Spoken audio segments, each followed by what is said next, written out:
Okay, guys. This lecture is on the issue of migration. We're looking in particular refugees and forced migration. So people on the move all the time, fleeing ethnic conflict, ethnic cleansing, natural disasters, and as well, of course, looking for better economic opportunities for themselves, their families. The term refugee is very much a legal definition. It's a legal term, and it gives you privileges under international law. The source is the 1951 UN Convention and defines refugee as a person owing to well-founded fear of being persecuted for reasons of race, religion, nationality, membership of a particular social group, or political opinion is outside the country of his or her nationality and is unable to return to it. So that is the clear legal definition under the 1951 UN Convention. Now, why does it matter how people are defined as refugees? We have 134 countries who are state parties of that UN convention. So by international law, if your country is state party to that law, your government, authorities are not supposed to turn away refugees, but are expected to grant them asylum in the country they sought a refuge. Now again, the convention commits states not to return someone to a country where he or she will be in danger, and to offer protections to refugees by giving them the same right as other non-citizens. So again, other non-citizens, legal permanent residents, like myself, for example. I'm a green card holder. I can do everything in this country except vote.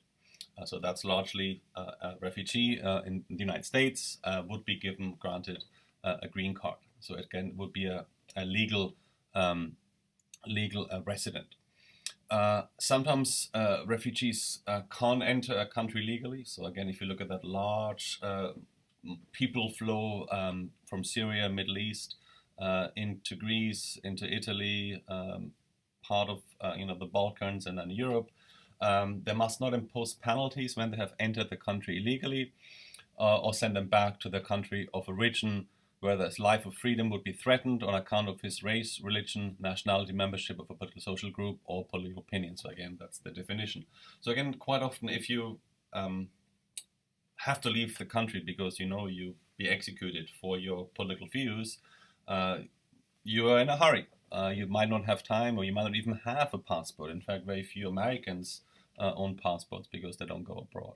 So entering a country illegally because you cross the border without papers is because you literally had to flee for your life.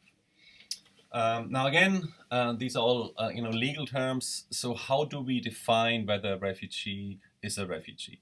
There must be first a form of harm rising to the level of persecution inflicted by a government or by individuals or a group that the government cannot or will not control. Second one, a well-founded fear. So that this happens, that this will happen. The US Supreme Court ruled that there must be a 1 in 10 likelihood of its occurring.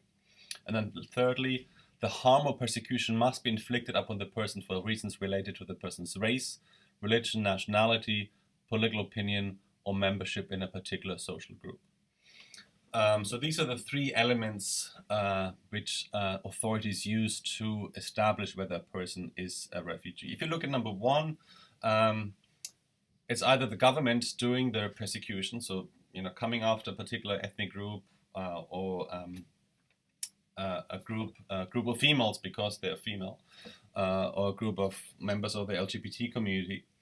That would be a particular social group under the definition under international law. They do it themselves, or they have a militia group doing it for them. So these are private militias. They're not government officials, but they're bankrolled by the government, or in fact the government doesn't do anything about them.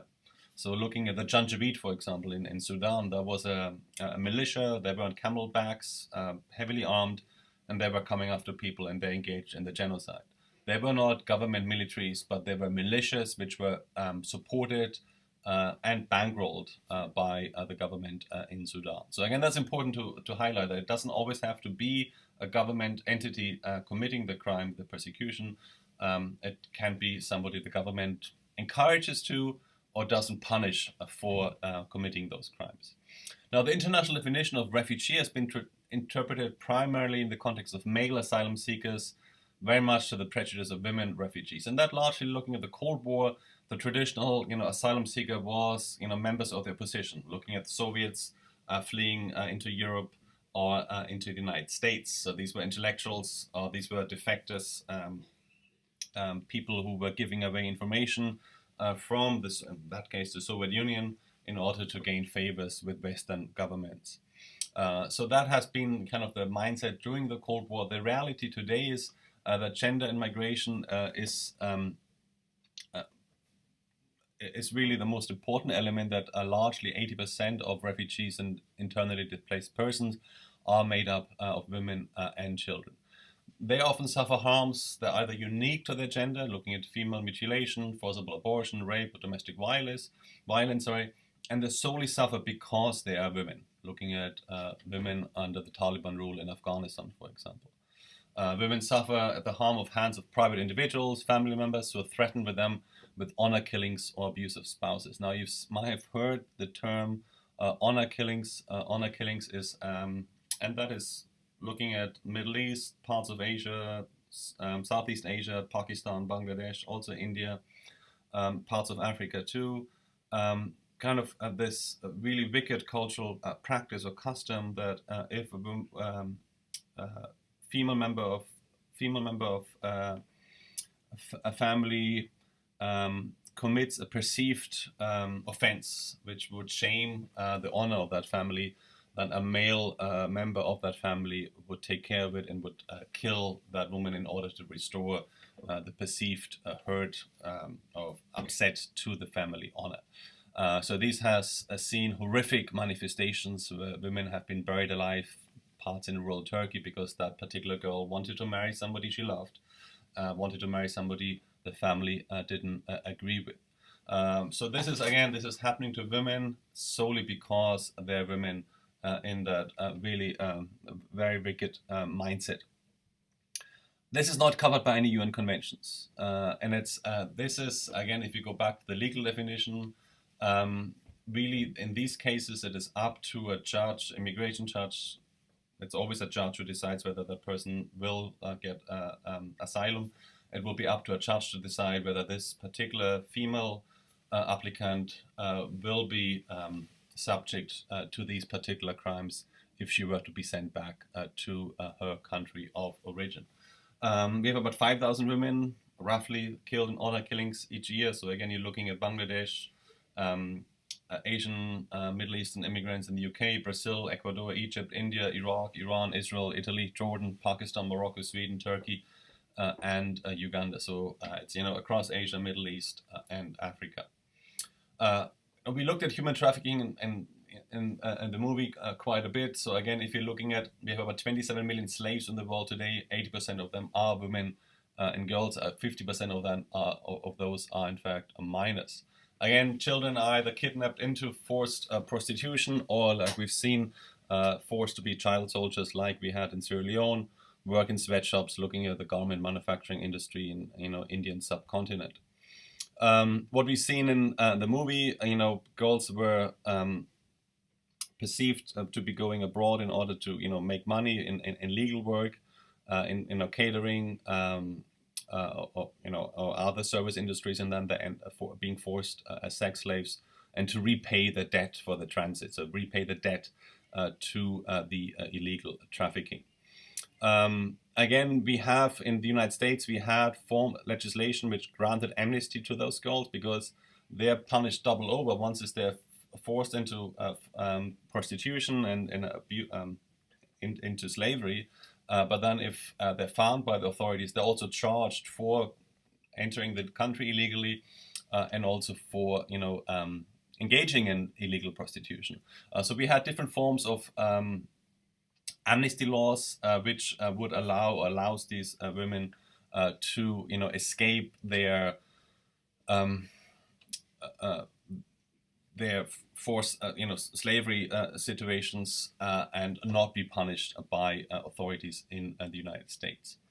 Now again, largely looking at the impact of globalization, that a lot more people are on the move, both legally and illegally. Countries like to court, rich countries like to court highly educated, highly qualified people, but really, don't really want to have too many refugees or other economic migrants from the lower strata. So authorities are always trying to prevent population flows Looking at in Europe, in most cases in Europe, particularly now with a lot of Syrian refugees, is that it takes a very long time for those asylum seekers to be granted refuge in Germany or in other countries. Germany is, admitted over, 1 million refugees from Syria in 2000, starting 2015 and 16. They are not allowed to work. They have to wait until their work authorization and their asylum is being granted, and then they can work. And they're really, until that happens, they're living in compounds, in apartments. They're getting a stipend from the German government or other European governments. But it really is kind of a parallel, society almost. It sometimes takes years for them for that to happen. So there's a huge bureaucratic backlog, in particular now with a lot, of refugees from the Middle East.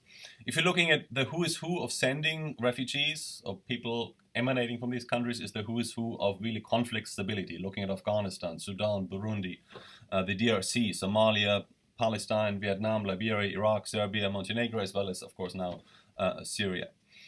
We have about 175 million migrants around the world. So again, as barriers of trade and exchange have been removed, it is certainly easier for people to be on the move. So again, these are sometimes illegal migrants as well as legal migrants, but that's different, of course, from refugees.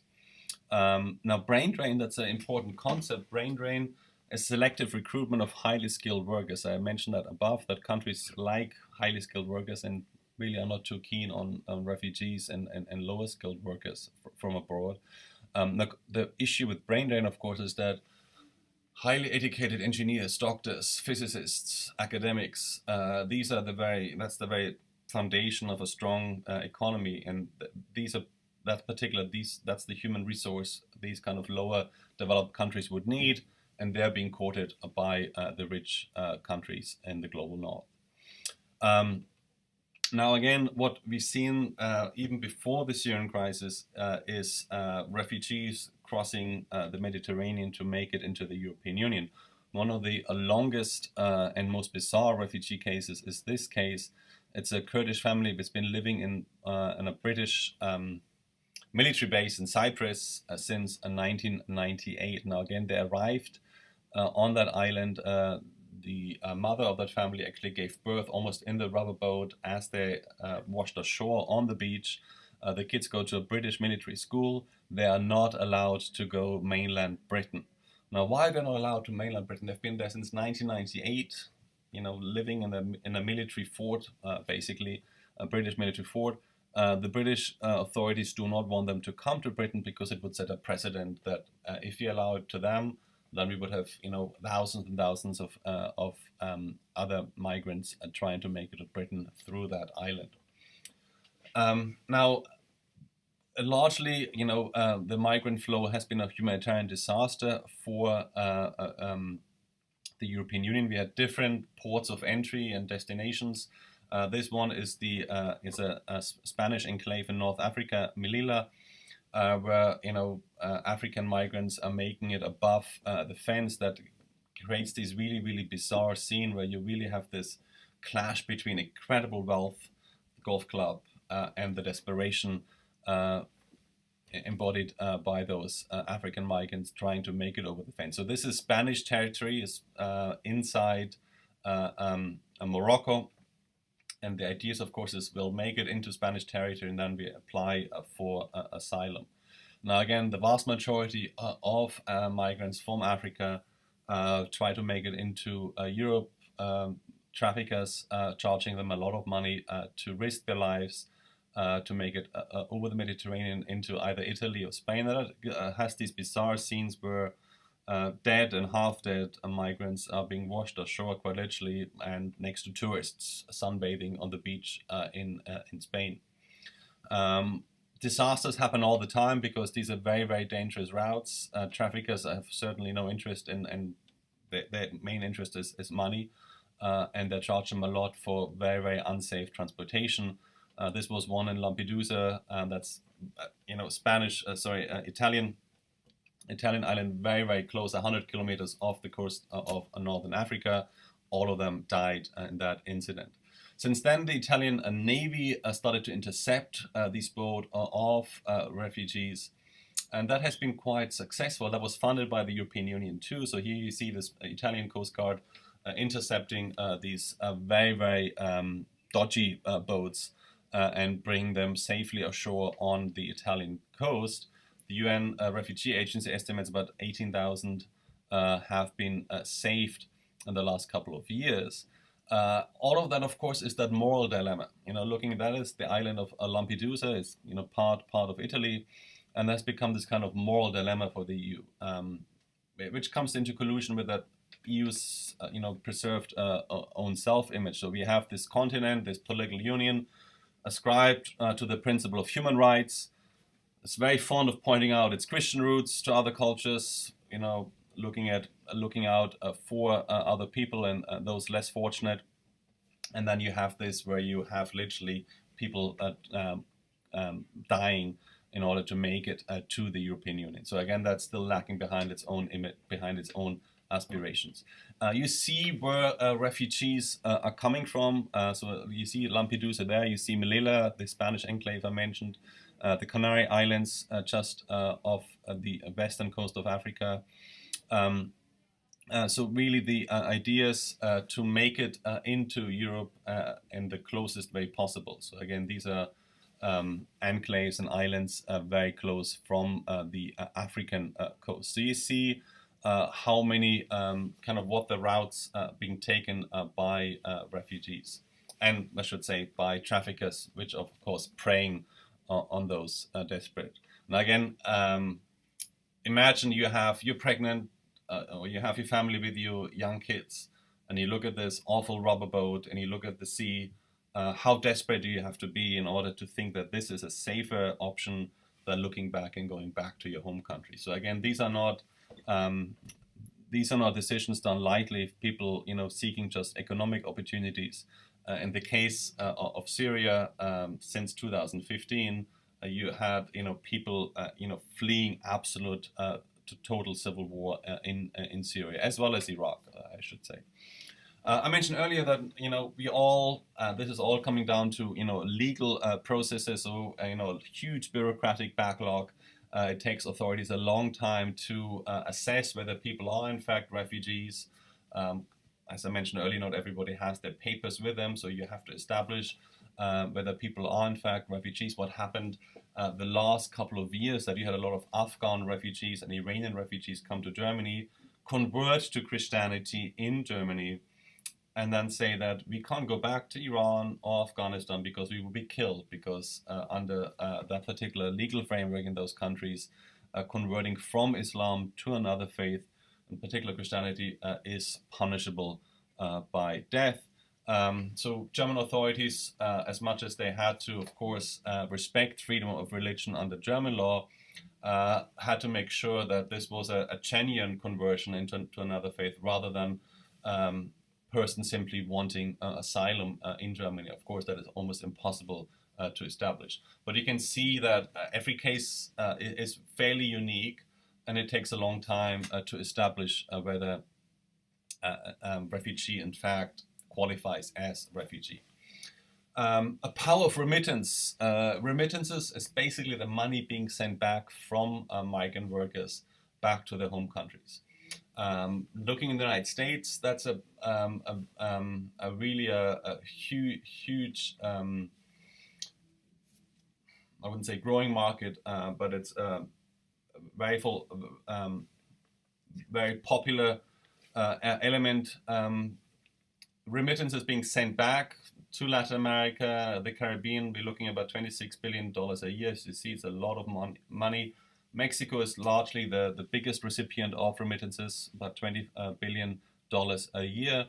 It's the second largest resource of income for countries in El Salvador or Honduras.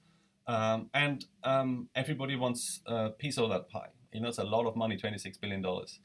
So we have this remittance management that in some countries in Latin America, Latin American banks have signed remittance plans that can be used to secure long-term loans and credit, or even mortgage. So if you can prove that you have somebody working in the United States, you in El Salvador, that could actually be part of your credit score, that you have. This is a fixed income, regular income you're getting. You're getting money sent back to you from the United States.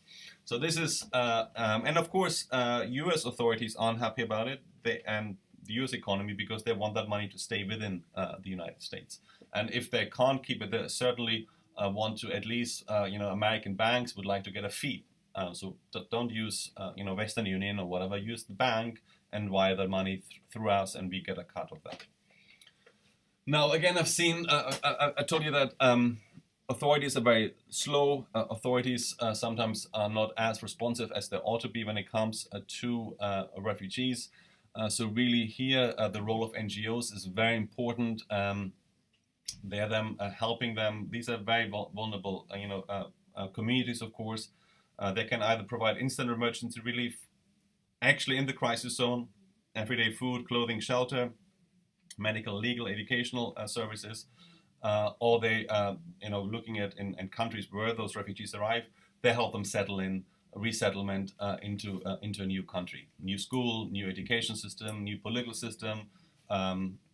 You need to find a job. You need to pay for utilities. You need a place to stay. So these are a lot of things which, if you don't have a job, if you don't speak the language, it's almost impossible to do on your own.